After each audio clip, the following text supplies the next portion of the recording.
Kalido koni seli bawli be mogo minna seli bawli ye munye mogo min ni sugune bana bala ni sugune tejo wakati be sugune de be boyla seli bawli be seli qaitu be seli rihi be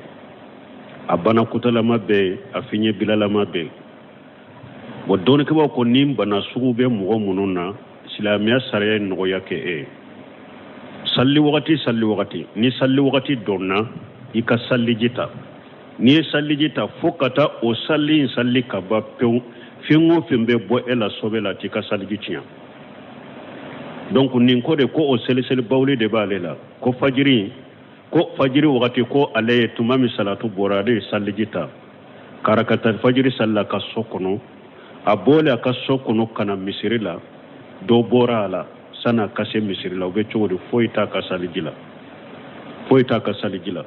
ni kone ni wakati sera seli bawlu tigi wakati ni salli wakati donna doro iye saligita fokato wakati in salli fengo fembe boyla wote ka saligi nchina silame sare jenna uko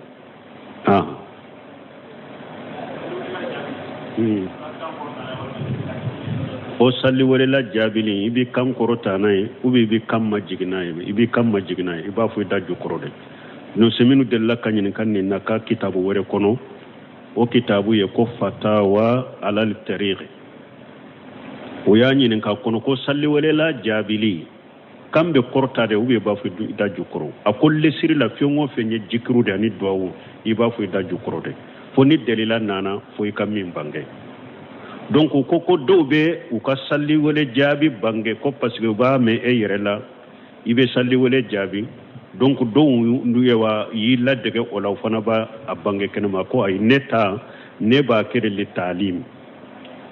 ko alebe ka leto dereso la ni dereso jora ni salli wala be salli wala ko ni ale ba bange wakati munuta ko ale ta ke wakati pede wakati da ba bange li talim pour ka mo lakala u ka doko ko abeke abefo ube abefo ni choko de la kwa leta ile talimi sino abefo daju korode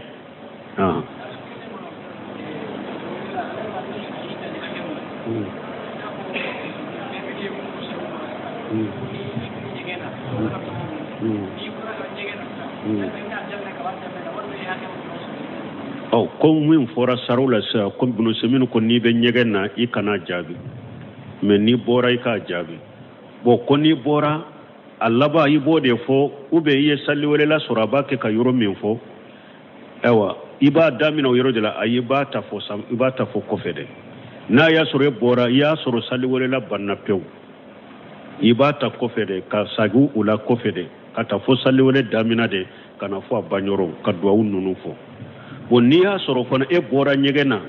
aya damina kito nyegena ne bora nyegena ka salli wala twala munun temena ika ulu fo ikana abe yoro me ka kontine kata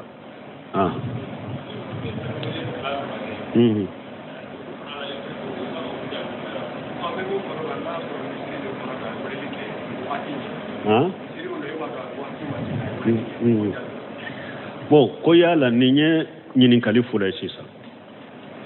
ewa folo ye min nyininka misiri munumbe weleli sabake ibo be jabiwa donc silamiya sariya ko salli wala min ka jabi min be sariya kono an ko de ka jabi min misiri min ta weleli udobe ubo jate bidiya de wulute sariya kono ite wulu jabi ni nye aleta jabu weleli min nye sariya weleli o de be jabi mais weleli min te sariya weleli o to jabi ni nye min fo ni mo min fana weleli ke wakati mase ibo jabi wa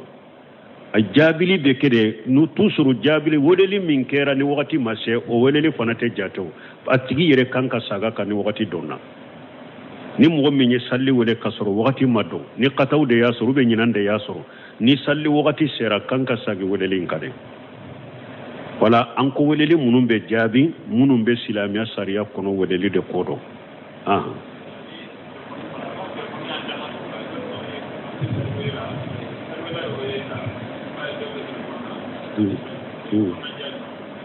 bo ko telefoni fana be do sugula i b'a sɔrɔ salli wele la bɛ salli wele kɛ dɔw bɛ telefɔni bila an bɛ kɔnɔnaja ɲuman fɔ kɔnɔnaja min bɛ fɔ usɛminu ye min fɔ ko ni bunba ye min fɔ abdurajak badiri ye bon a kataw caman b'an bolo i b'a sɔrɔ salli wele la b'a kɛ ka salli wele yɛrɛ dɔw bɛ kuma la ou bien dɔw bɛ baro la ou bien dɔw telefɔni b'a bolo a b'a yɛrɛ suguna n'a ye ou bien telefɔni b'a bolo ani mɔgɔ bɛ kuma nin si man ka kɛ a ma fɔ sarahu kɔnɔ sa hari n'i bɛ kalan na a tigɛ de fɔlɔ hari n'i b'a kɛ ka kuranna kalan de i ka kalan jɔ n'i bɛ derisu de la derisu jɔ de fɔlɔ ka salli wele la jaabi ni a banna wagati min i bɛ continue ka sugula fɛn min na i bɛ sugula la donc an bɛ kɔnɔnaja min kɛ u ye ni mɔgɔ min b'a kɛ ka sugula ni telefɔni ka tilenw kɛ ni telefɔni ye ni salli wele la ye salli wele da min a bila i ka salli wele la ma kɔnɔ i ka tugu a kɔ a bɛ kuma minnu fɔ i k'u ɲɔgɔnna fɔ duwawu minnu fɔra o ka fɔ o ye hɛrɛ de i ma hari n'i bɛ kalan de la jɔ n'i bɛ kuma de la dɔw nana fɛ a b'a fɛ k'i kuma ɲɔgɔn na salli wele la bɛ salli wele la a fɔ a ye i ma ku fɔlɔ i da de fɔlɔ an ka salli wele la jaabi ni salli wele la tila la wagati min a bɛ kuma ni sugula fɛn min k'a b'a kɛ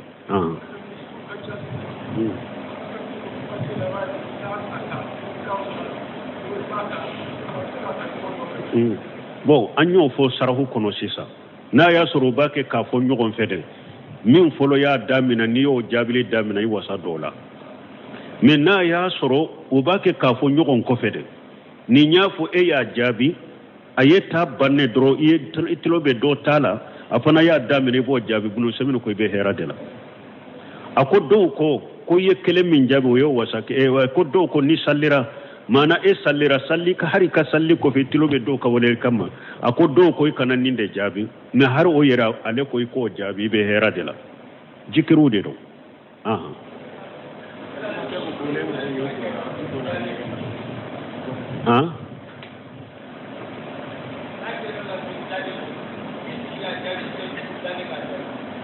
bon ko n'a y'a sɔrɔ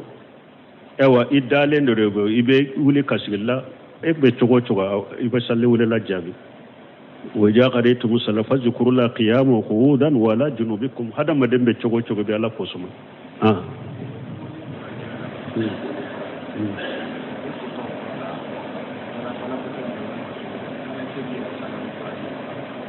kodo koni idena nyegena eyi koni furaye bon o konona na yi bana kuta ke nyegen ko be sugune nalila ibe se ki yere sene ani furaji la jite woyewo ni ko furaji kaba jito ko borala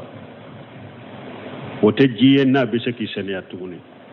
parce que nous ko ewa alma ul mutlaqa jito ko be minna ni fen senema fen minye fen senema na donna jila ama jito ko boala ibe se ki yere sene na fen minye fen wo fen nu ko sene alende do fen sobilente ni odo donna jila o te jitia fona yi jito ko boala masala ube muso be min ke ewa jiu kono na be ji kasa dia bami fule do ba fo ko bami be ji min na ko kana saliji tala kuma salente yo bami fen senema de do ji ewa ji kasa yele mani dro ate ji chinya fonna ye ji to ko bo jila sabune fule na do na jila jite sobite fonni sabune ye ji to ko bo jila no ko a ni nyikera sabune ji alimawu li mutalaga ji to ko bora la sisa donc o tese ki sena ewa fura fana bo o chogo de la na ya sori ka fura ji min ba ka kwala o de bilala ji do la me ama ji nkasa yelema ama ji nkasa ana nye ana damu ama ni saba yelema ka bo jila aya damu kele aye ewa mankutu kele de yelema ni ka fura ji bilala jila aye ji kasa de yelema kasa indro me ama nya yelema ama damu yelema fente jina ube aye ji nye de yelema me ama kasa yelema ama damu yelema fente jina ube aye ji damu de yelema me ji kasa ma yelema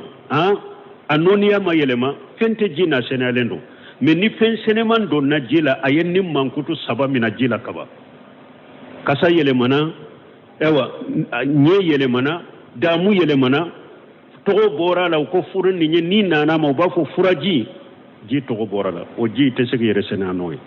donc yi ka furaji ite se yere sena noy de ibi yere sena ni ji wore de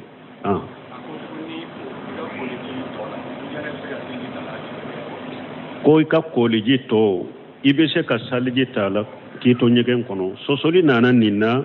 doni ke baw bolo doni ke do bolo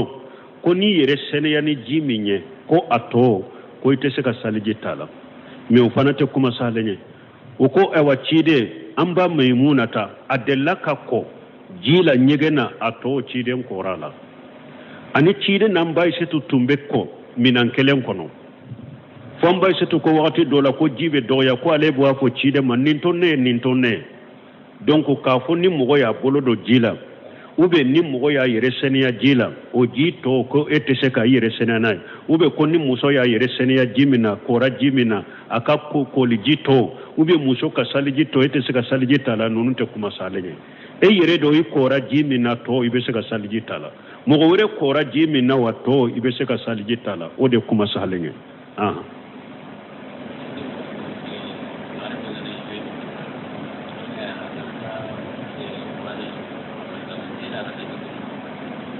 bon koni muso min be haidu la be kalobo la ou be muso be bange joli la na te se ka qur'ana kala ko te se ka jikiru fana ke wa la muso min be haidu la folo kalobo la doni ke ba ko kuma sahale o be se ka qur'ana kala o ko kana qur'ana gafe deta ate se ka qur'ana konita ka kala kono me na ya soro muso min do sora munumba kunna ou be qur'ana ba kunna abese ka qur'ana kala an jahar li qalbi adusukun ka abese ka qur'ana kala min ba kunna bese ko kala don ke ba ko kuma sale ni muso be haidula muso min do karamugo muso de do fo akata demisen la kala de abese ka ta demisen la kala ka qur'ana kala ube muso min do ale yere de kalande abake ka durusili de ke aka haidu wakati tile wakati na ama ka durusi murajake abe nyina ka durusi ko abese ka qur'ana kala kuma sale nyode ka muso to kalo bola ni addarura nana haju nana qur'ana ma bese ka kala atem ma qur'ana gafe yere de la ni muso be ewa bange jolila ni darura ni haju nana ka darona ka haju nana qur'ana kala na abese ka qur'ana kala na te qur'ana gafe de ta min ba kunna abo kala ube aga kala ka telefoni kono ate kit gafe de ta qur'ana musahabi yere de ta ni abakala aka telefoni koro ube abakala kunkolo la bashi tola doni ko ko kuma sahale ko min te se ka qur'ana kala few foy ki ko o ye janaba to de parce que janaba tigi bi yere de bolo ni emma ko be qur'ana kala na sisa ibe se ka ta ko kanika qur'ana kalanke ube ni jide ma so ibe se ka ta yamma ke ka qur'ana kalanke me muso haidu to ta le yere bolo ni haidu matige da ale te se ka ko amma ko be qur'ana fana kalanina ale be se ka kala ko mogo janabato abe se ka wa darsu lame ka ube ka jikiru ka awa abe se ka darsu lame ni janaba bila ibe se ka darsu lame ibe se ka qur'ana lame mogo do bolo yere e yere de te se ka kala ibe se ka ajikaru nunu fana ke ite qur'ana de kala ni janaba bila ibe se ka jikiru nunu kere me ite qur'ana de kala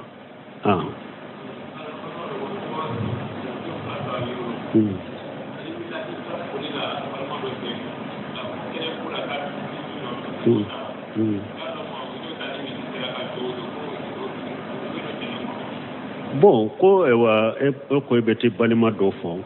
ko i ka muso do ko kata nyogon fe ina tara ka to be do jenge kono nunu na nyogona basite nunu na yere de ko abeti bila ubi abeta fole la kata nyogon fe ni sugula ni e yere ma adabo kama wakati ni beta yoro ina ale beta hari ni do in fana ko abeta ino fe yoro me ba fo ayi o e jenge mais ni mo okay e de e ko e beta ra bennan ni ko ne beta itara ne basitola abe komi dongore ni beta yoro fana na ni fana ko a ne ba fe an kata nyogon fe ino fana kata basitola ni ma dabo jenge kama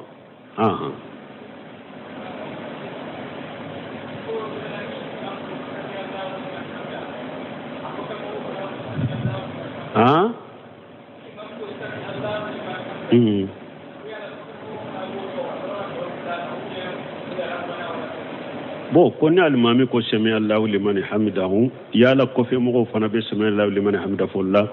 ija qala al imam sami Allahu liman hamda faqulu rabbana wa lakal hamd almami ko fe mo te sami Allahu liman hamidahu e wuli tobe rabbana wa lakal hamd ibode fo ni jora duwa min be dawo ka ibo fo ربنا ولك الحمد حمدا كثيرا طيبا مباركا فيه ملء السماوات وملء الأرض وملء ما شئت من شيء بعد أهل الثناء والمجد أهل الثناء والمجد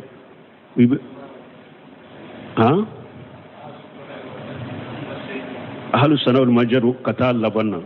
وبهرني إدارة يرو دولا باسيتاكا ube ni be alimami do kofe ni eko ka ato da fa alimami akumbe alimami tarabiri ikabiri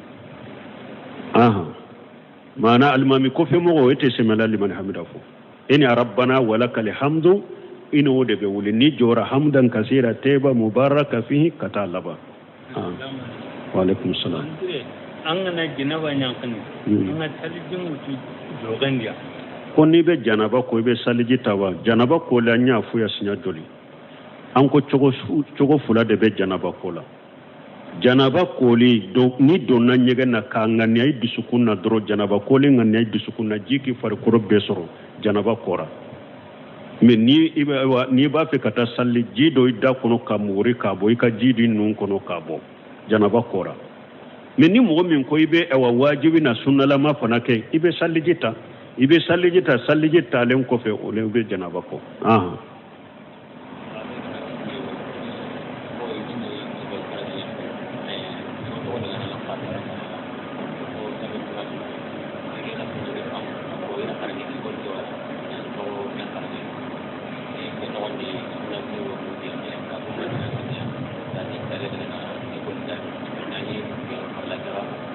tiko kontin chagera karlang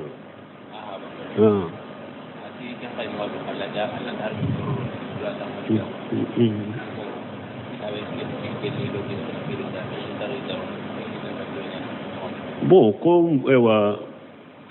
deni do ewa musodo ko akwa tumbe ekoli de la mais alhamdulillah sana ka sunna famu le tumbe ekoli kalana mais tumame ale sunna famu aye okoli mbila ala ya ke ceedo bora nofe ko aba furu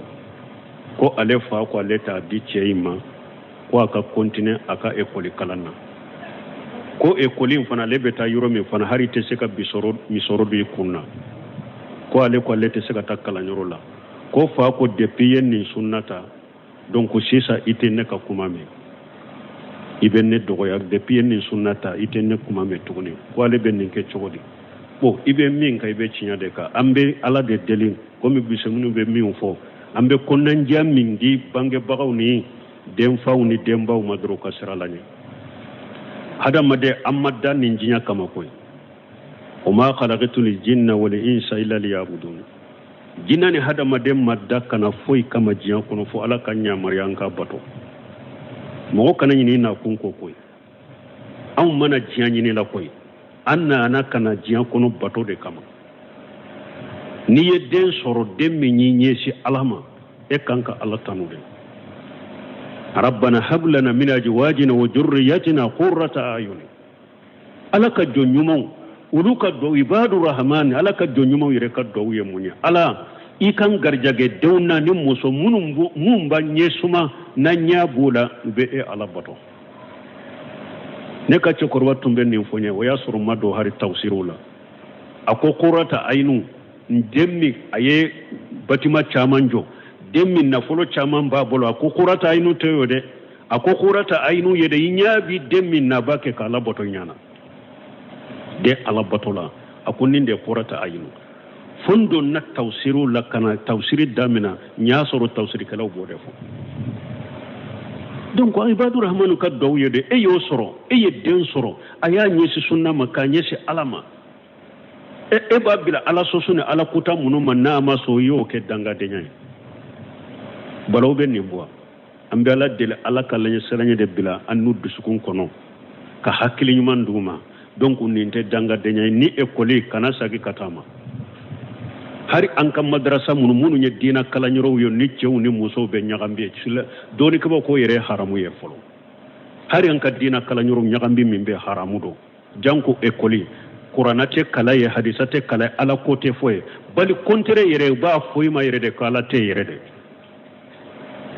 ni koy be salli fami nati ya salli kama salli roten ni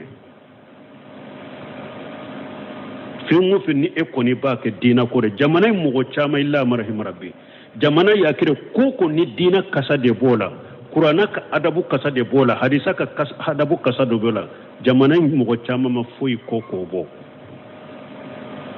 hari bombo se fule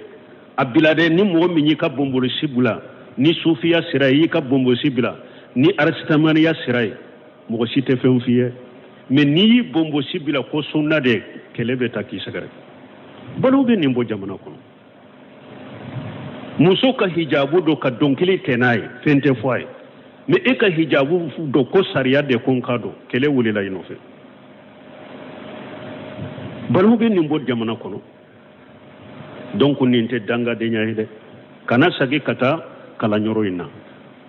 hari anka karamo do nu yu nyinin kaya kala kola ko ewa sagoba denna na ko denka kala ta karamo nyuma ko kitabulla jin ko de ya to wakati benne be konnan ja kawye me masibai jumaye jamana en kono mali asafi ni jamana den chamante arabu kando ni doni ke baga do ka fatawa do ci doma ube ya ka maktaw do ci nom ne tarabu kamew ube ni doni ke baga do ka sebele kuma sebel bila doma ne marabu kalaw masiba yeninde sunu na ya suru jamana dawnya arabu kalaw ba sebelendo abu arabu kamme wallahi mugo chaman ba ke katilunke kunu ya jamana kono teke irebe sababa yo me chaman fule dina kadai dina kanu bula umakala ni ewa kuma arawa doni kaba bamin ka kuma bila ne marabu kala koy ne tarabu do no doni kaba min ka sabele bula ne marabu kala koy ne te saka kala masiba yeninde sino ye Sheikh Abdallah Bumbaji ka kitabu de min fo dalilu jawjeni hari ulum min ta ya dina kala ya ko muso akoni ye che soro ni be furu kalambila ni be se ka furu ni kalan kontine hera farla hera ka me ni mo soro kalanjo ika furu katika chelana nun kala munun fule ni nyafoite ni jiya kalante ni muso min ni mo ya nyini fa ba fo ko be kalana nu taraw doni ko ba sugu fana nyinin ka asago ba denna na ko be kalana akabila ka kalanda fa kalan sugu jumando kalan min do hijabu te suturate ala ko te fuite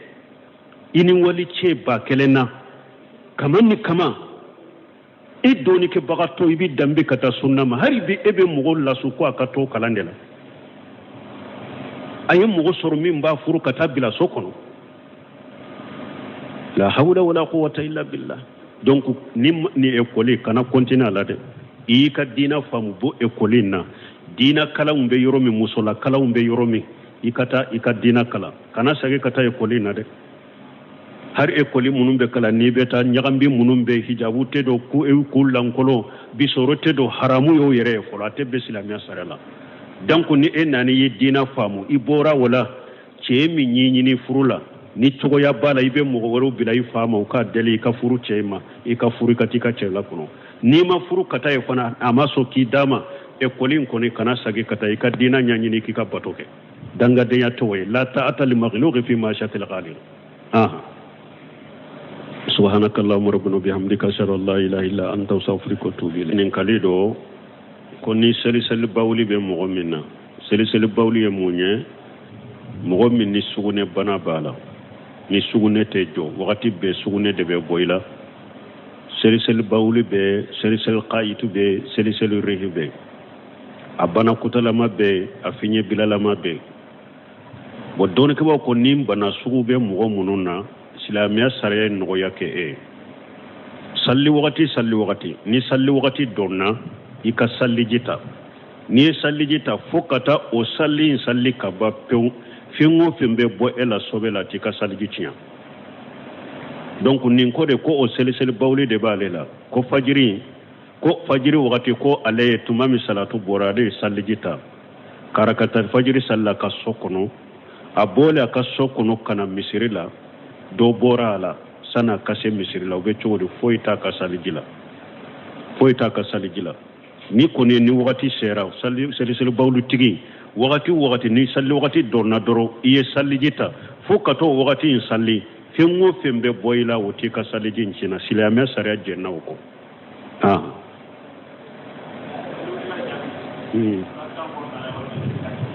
o salli wale la jaabili i bi kan korota na ye ou bien i bi kan majigina ye i bi kan majigina ye i b'a fɔ i da jukɔrɔ de